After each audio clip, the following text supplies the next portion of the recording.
Resonance of Fate is a game where you will die early and often. Enemies are cruel obstacles standing in your path, getting their jollies from watching you suffer.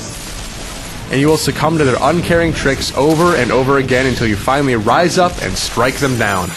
The prospect of viewing a game over screen repeatedly throughout this lengthy adventure may sound like a less than inviting situation, but it is this challenging battle mechanic that makes this game so difficult to turn away from. Yes, this game will kick your butt, but you will learn, you will adapt, and you will succeed. This is an exciting, engaging game that may not give a hoot for your feelings, but it's so darn rewarding when you finally win that you won't even care that you were knocked down so many times earlier.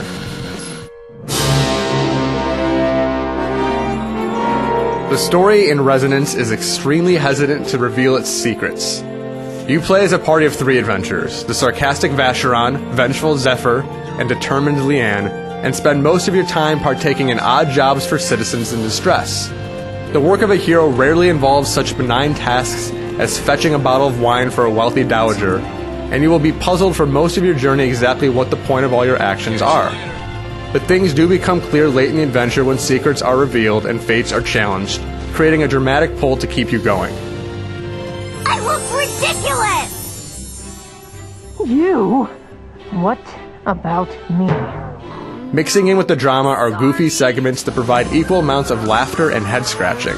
Delivering presents to children is hardly the stuff of heroes, but it certainly provides a healthy respite from the constant gun shooting.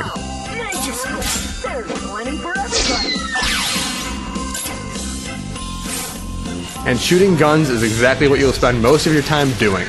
Combat is the focus of Resonance, and the exciting and in-depth mechanics do a great job of sucking you into this adventure. What do you think you're missing? Boring. Everything is built around movement and positioning. Once you decide where you want to move, everything plays out in real time, and enemies are all too happy to pepper you with bullets if you leave yourself vulnerable. You will need to perform hero actions which let you pull off mad jumps and crazy sprints to position yourself out of harm's reach while still dishing out damage of your own.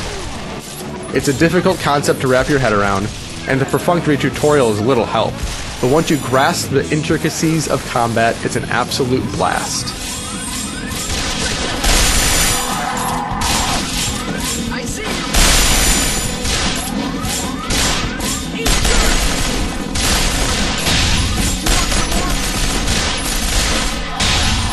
The challenge comes from figuring out just how to tackle your opposition.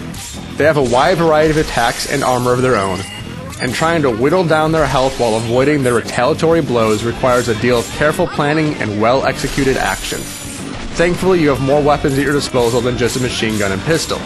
You have a bevy of different grenade types and special bullets that do elemental damage, and using these to dispatch your foes is hugely rewarding.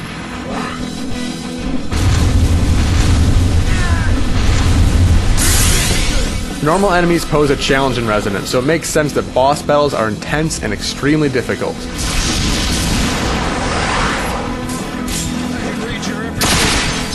These cruel monsters will force you to maximize all the techniques you've learned. Lobbing grenades, sprinting around the arena, and equipping the right bullets, or else you will be dead in a hurry.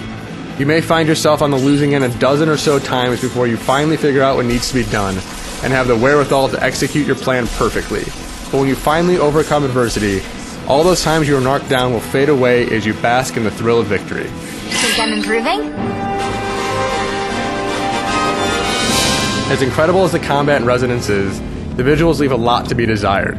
The tower you call home is bleak and uninviting. Every place you visit looks exactly the same, forcing you to stare at the same bland color palette and forgettable architecture for your entire quest.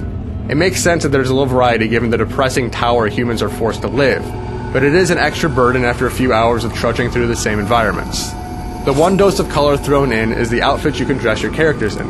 The huge variety lets you inject a bit of your own personality in the game, which at least gives you something pleasant to look at.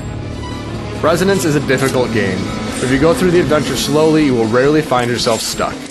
Each chapter is composed of one story mission and several optional side missions. And if you do the extra stuff before jumping into the main story, you'll find your character much better equipped to face the dangers in front of you. Things are never easy, but as long as you level up beforehand, hone your skills against lesser opponents, and take the right equipment into battle, things never feel overwhelming.